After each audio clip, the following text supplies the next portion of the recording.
turistik. Në një takim të zhvilluar në Zogaj të Shkodrës u mblodhen përfaqësues të institucioneve vendore dhe qendrore për të diskutuar mbi punën dhe zbatimin e masave për menaxhimin dhe mbarvajtjen e sezonit turistik veror 2025, si dhe zhvillimin e turizmit në qarkun e Shkodrës. Në fjalën e saj, prefektja e qarkut Shkodër, Majlinda Ngoni, dha një pasqyrë të përgjithshme mbi masat që do të merren. Ne jemi përpara disa sfidave që na duhet të përballojmë në këtë vit. Menaxhimin e trafikut gjatë sezonit, sidomos në Bashkinë e Shkodër, një problematik e hasur dhe që na ve prapë përpara përgjegjësive është edhe niveli i zhurmave përtej limiteve, sidomos fokusuar në zonat urbane, po ashtu në zonat e plazhit.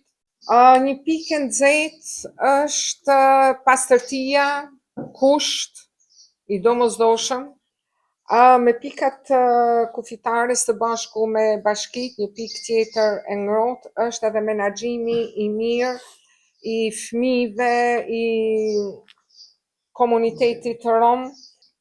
Megjithatë, mungesa e vrojtuesve në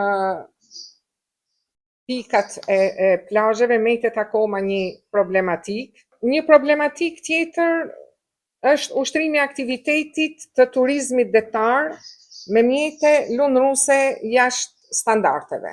Një pikë që duhet bashkëveprim, ndoshta edhe mes dy bashkive, edhe mes institucioneve, zgjidhja e meturinave. Përfaqësues nga Shkodra, Malësia e Madhe, VAUD, SPUK, Fusharës si dhe Agjencia Rajonale e Bregdetit, IKMT, Policia, Autoritetet Shëndetësore dhe Kapitaneria e Shëngjinit raportuan mbi zbatimin konkret të masave, por edhe problematikave të hasura. Bashkia Malësisë Madhe nga vitin vit, duke pasur parasysh edhe investimet e bëra, ka patur arritje të theksuar në fushën e turizmit, me turist qoftë vendas apo edhe të huaj në gjithë hapësirën e saj, nga bregu liçenor, ku duket nga këtu dhe deri në zonat e Alpeve.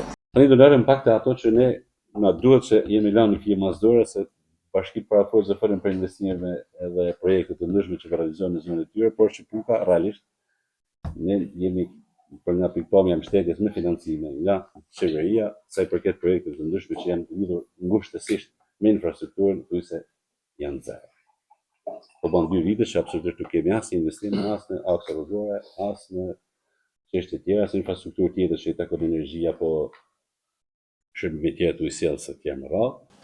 Kena evidentuar edhe problematikat që kena pas në vite, siç është tuneli i komunit që diskutuam më parë, por që falë bashkëpuninë policisë shtetit dhe policisë bashkiake ka gjetë zgjidhja, vjet ka funksionuar shumë mirë.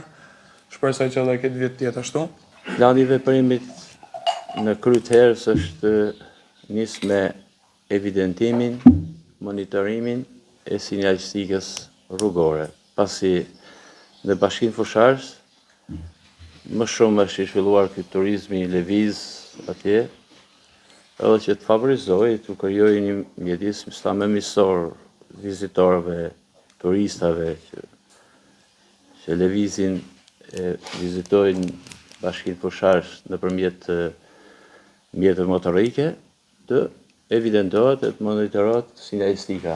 Stacionet e plazheve të cilat janë përcaktuar si të menaxhuara do të miratohet vetëm subjekteve të cilët kanë strukturë akomoduese të certifikuar nga Ministria e Turizmit dhe Mjedisit.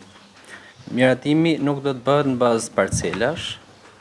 Normalisht numri i parcelës do jetë si formë aplikimi etj, por do të bëhet në bazë të kapacitetit të strukturës që disponojnë. Fillimisht kemi hartuar planin e veprimit dhe planin e masave për garantimin e rendit dhe sigurisë publike gjatë sezonit turistik. Kryesisht jemi fokusuar në menaxhimin e pikave të kalimit kufitar. Dhe në veçanti për sezonin turistik veror 2025 janë marrë gjitha masat. Është hartuar programi punës në zbatim të programit punës drejtorisë përgjithshme të policisë, ku janë përcaktuar detyra konkrete, punonjës policisë konkret, janë parashikuar edhe shërbime policore shtesë, qoftë të policisë kriminale, qoftë të patrullës përgjithshme të policisë rrugore në gjitha zonat turistike dhe në plazhe. Në përfundim të mbledhjes, u miratua plani i veprimit për vitin 2025, si dhe u krijua një task force ndërinstitucionale, e cila do të ndjekë dhe monitorojë zbatimin në praktik të masave të hartuara.